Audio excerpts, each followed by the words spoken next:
Hukum kurban menurut sebagian ulama seperti Abu Hanifah adalah wajib bagi yang mampu. Sementara menurut Imam Malik dan Imam Al-Syafi'i hukum berkurban adalah sunnah muakkad, yaitu tidak diwajibkan tetapi sangat dianjurkan. Perintah berkurban ini juga diabadikan oleh Allah Ta'ala dalam Al-Quran. Maka dirikanlah syarat karena Tuhanmu dan berkurbanlah surah Al-Kapsar ayat 2. Maka untuk sahabat yang beragama Islam mampu secara finansial serta sudah akil baligh memenuhi syarat untuk berkurban. Syarat penyembelihan hewan kurban pertama dilaksanakan mulai pagi hari tanggal 10 sampai terbenamnya matahari tanggal 13 Zulhijjah. 2. Penyembelih beragama Islam, orang yang berkurban ini bisa menyembelih sendiri hewan kurbannya, atau bisa juga penyembelihan diwakilkan oleh orang lain yang dirasa sudah ahli atau lebih berpengalaman. Orang yang ditunjuk ini tidak boleh sembarangan melainkan harus beragama Islam.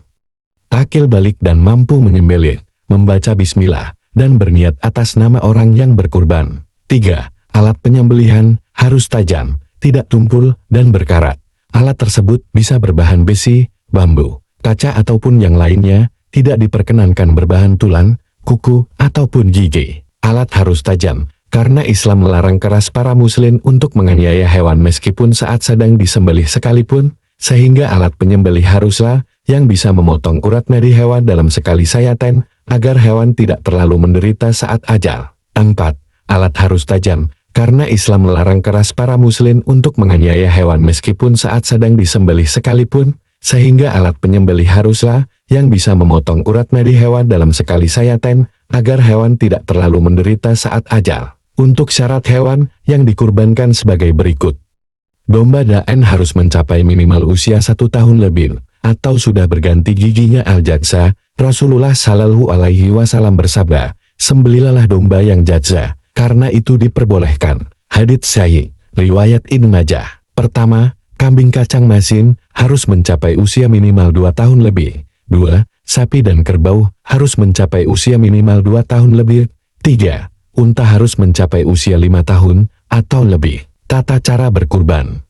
Pertama, waktu penyembelihan bisa dimulai setelah sholat Id usia, dan paling akhir adalah sebelum matahari terbenam saat tanggal 13 Zulhijjah atau hari tasyrik terakhir.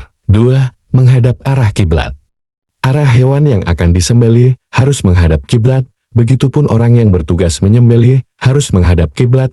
Hewan perlu dibaringkan terlebih dahulu dengan posisi lambung hewan sebelah kiri di bagian atas, kemudian kepalanya dihadapkan ke arah kiblat. 3. Gunakan pisau tajam, tidak tumpul, dan berkarat.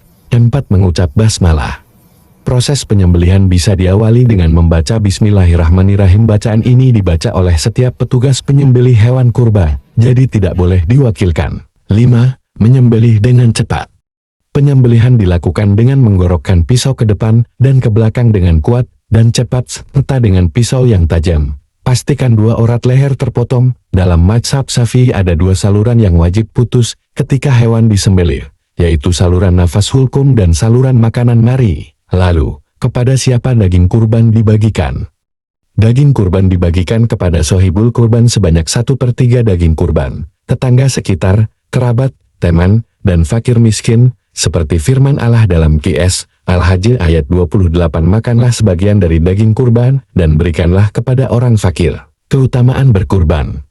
Hewan kurban akan menjadi saksi di hari kiamat nanti. Rasulullah telah bersabda dalam sambungan hadis yang diriwayatkan Aisyah, sesungguhnya hewan kurban itu akan datang pada hari kiamat sebagai saksi dengan tanduk, bulu, dan kukunya. Dan sesungguhnya darah hewan kurban telah terletak di suatu tempat di sisi Allah sebelum mengalir di tanah. Karena itu, bahagiakan dirimu dengannya. Hr. Tirmidzi, Ibnu Majah, dan Hakim. Selain itu, ibadah kurban tidak hanya bermanfaat untuk orang yang berkurban mudhahi, tapi secara tidak langsung juga bisa membantu fakir miskin dari kelaparan. Sahabatku yang budiman, terima kasih telah menyimak. Semoga bermanfaat dan semoga ibadah kurban kita diterima oleh Allah Subhanahu wa Ta'ala.